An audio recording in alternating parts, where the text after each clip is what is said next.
It's moving day for Heather Alambario. This is where we slept for the last time last night. But it's not a moment to celebrate. Selling the family home was Heather's last resort to pay for legal bills, hoping to bring home her husband Rafael, detained after appearing for his green card appointment 6 months ago. It was hard last night going to sleep, just thinking that when Rafael came home, it wouldn't be to the home he knew. While Heather unpacks into a rental house, Rafael is sleeping in a cell 7 hours away, moved from North Texas to Mississippi to await an immigration hearing that may never come. If this is a sacrifice that can get us closer to Rafael coming home and to be able to continue to fight and to make it without him for now, then I'm willing to do that. Rafael Alambario came to Texas in 2023, seeking asylum after protesting the Maduro regime in Venezuela.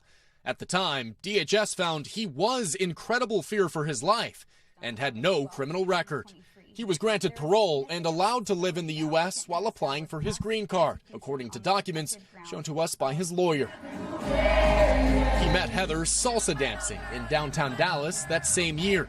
They got married the next summer, and the newlyweds applied for a green card for Rafael. We were scheduled for an interview in November. It went great. We were told that our green card would arrive within 30 to 60 days. It never would. The day after their interview, President Trump placed a pause on asylum and green card applications for people from 39 countries, including Venezuela. Then, in January of this year, Rafael went to the Dallas ICE office for his annual check-in. And he never came out. That animal-like cry that wells up in moments where your heart is shattered, just like came out of me. 40% of the more than 60,000 people detained by ICE and Border Patrol have no criminal convictions or pending charges.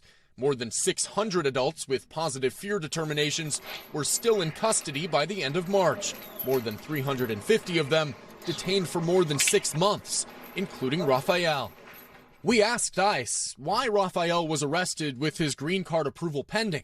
They told us Alambario, an illegal alien from Venezuela, illegally entered the U.S. in August of 2023 and was released under the Biden administration. This administration is not going to ignore the rule of law. So asylum is also the rule of law.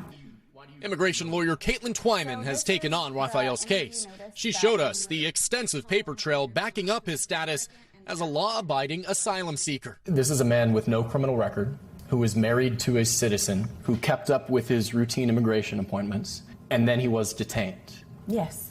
Why? There's been a policy shift in the last 18 months about who is a priority for detention. If you don't have current legal status, even if you're in the process, we are going to detain you. He was weeks away from obtaining lawful status and now has to start the whole process over while us as taxpayers are paying for his detention. In early June, a federal judge in Rhode Island agreed, blocking the Trump administration's pause on asylum and green card applications, saying the policy threw countless people into indeterminate legal limbo, accusing U.S. Citizenship and Immigration Services of ignoring the law.